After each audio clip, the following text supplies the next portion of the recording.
So I hope everybody enjoy the month of love. You let us know, chat, what your plans are. If you're going to go to a restaurant, are you going to go, are you a flower guy? Are you a chocolate guy? Are you a card guy?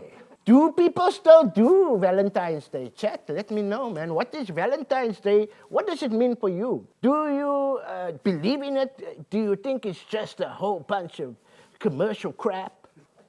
Who knows? The people come in the bar, but they tell me there's a lot of opinions on all kinds of things. And one of the things is, it's all commercial crap. Because, for example, there by me, by the spa, I go into the spa this morning, I go in there. What do I see?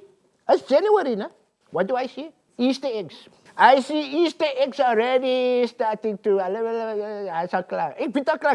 hot cross buns you can get throughout the year now. There is no season for it anymore.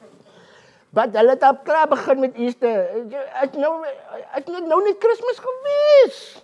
Dash it all.